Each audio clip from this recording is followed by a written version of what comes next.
Hi guys, so video 8 is all about the DesignStudio Toolbox. Um, we all know that when we're setting up a new site, whether we're using Figma designs or whatever way we're gathering our assets, uh, we know that we still need to manage those assets. And during the design process, we think it would be nice to be able to preview the assets that we have prepared to help us put together nice designs, right?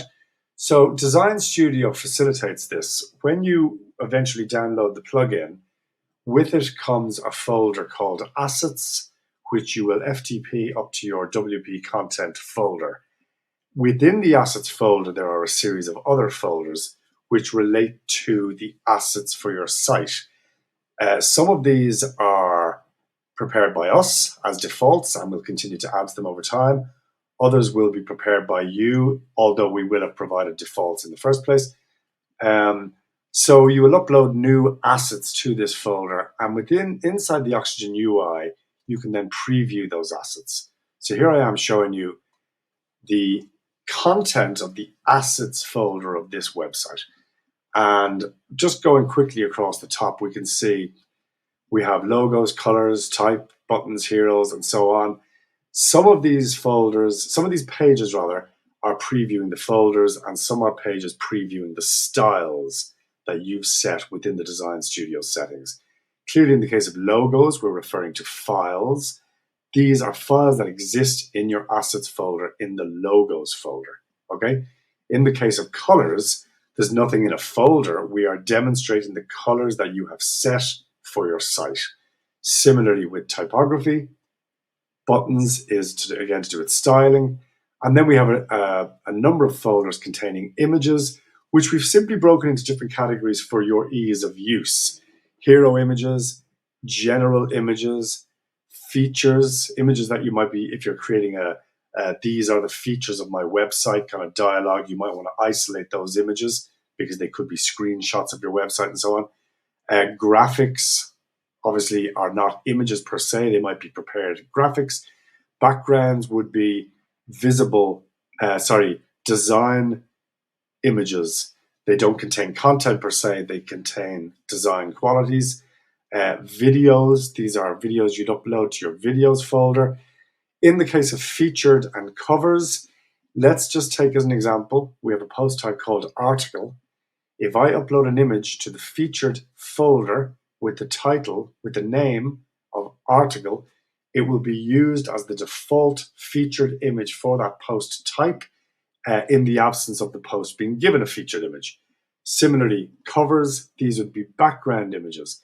If your design permits the use of background images and you want there to be a default in the event that the user or you yourself have not uploaded one, these are the images that will be used as defaults.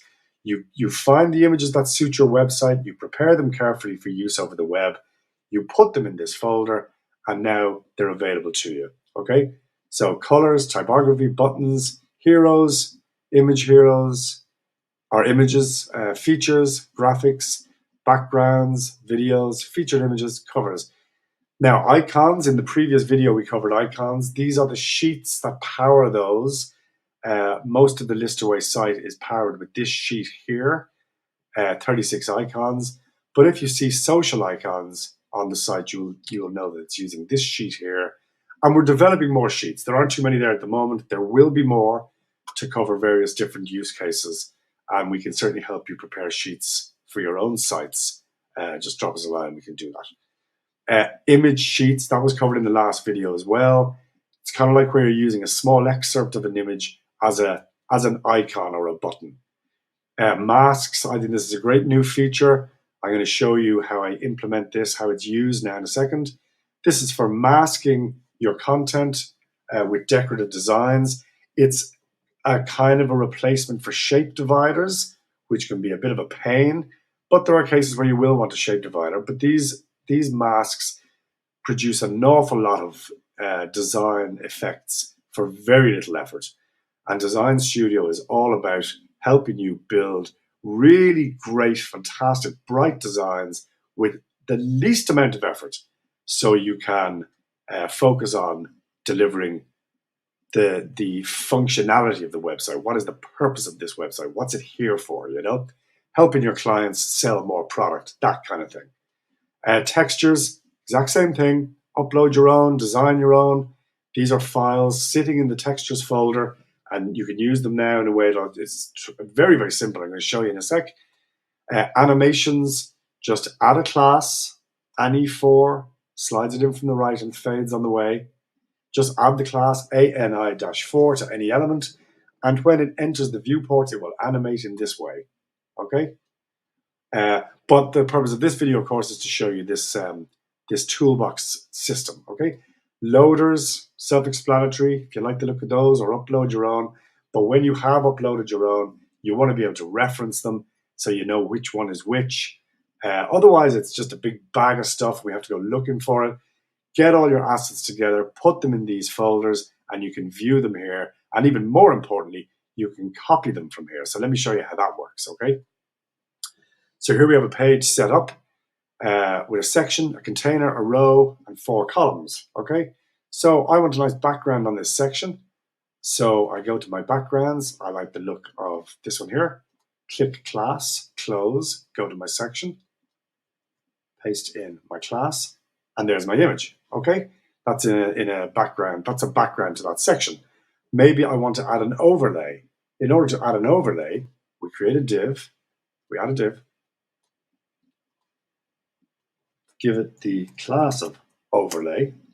And now I want to put some texture on that. So I'm going to go to my textures, and I'm going to pick maybe this one here. Close. Add the class. And there, can you see it? That's a texture, okay? Now, what about if I wanted to use a mask? Well, the best way to use masks is not to mask the section directly, but to create a double layered mask. I'll show you. You only have to do it with one click, but there are in fact 2 layers to it. So as you can see here, these are the masks. Just an example of some we've done. We'll do more, and we drop that onto the page. And here we now have an image and a mask creating our section. It's positioned absolutely, which means it's filling the section, and you can change it, of course, any way you want. Okay? It is masking the background section, the section in the background, which means that anything I do to the background section will only show through when I do something to it, if I add it. So I've just made the background blue, but I'm only seeing the parts of it that the mask is permitting. Okay? More about masks. There's a lot. You can drop loads of them in and just see how it works. They don't have to be contained to a whole section. You can put them just inside one container if you wish. So moving on, we have 4 containers here. What else can our toolbox do? Well, we've prepared our logos, but sometimes we want to drop a logo in somewhere. We don't know how we're going to reference it. We're trying to not put our stuff in the media library. Maybe I want to use this one here. Click to copy. Go to my column, paste it in, and there's my logo, okay? Anytime I want to remind myself what logos do I have and where are they, that's them there. Maybe I want to do a video. So I'll take a sample wrapper, close, go to my column, paste it in, give it a second, and there's my video, okay? So that's a video I've uploaded to the folder, the assets folder in the videos folder. One click, and there it is on my page. Again, it's absolutely positioned, which means wherever I put it on the page, it will react to the container that it's in based on position, relative, and so on. So what else have we got in here? Featured covers, sheets, masks, textures, animate. So there will be explanatory videos devoted exclusively to, say, animations or to textures or to masks. But for the moment, this video is all about showing you how this particular feature works. You can see here that the DesignStudio plugin adds 3 elements to your UI. This is for creating classes, video on that to follow. This is for accessing the general DesignStudio panel where you get your elements and your design sets. But this video is about this button here, which is your toolbox, how to view the assets of your site. Oh, incidentally, one thing I should show you, these are your site colors. Maybe I want to put the background color to this color here. Just click the class, go to my section, take away a class that was there. that I put in, paste, and now you can see it's that color. So these are simple classes to begin with, and you'll become familiar with them, and you won't always be going to the toolbox just to click to copy. But sometimes, even if you know the class, you might know yet what color you want. So you go there, you see the one you want. It's just quick and easy. It saves you making that, oh, I forgot what the class was problem, you know? So there you go. That's the video about the toolbox. I hope you like it, and I'll see you in the next video.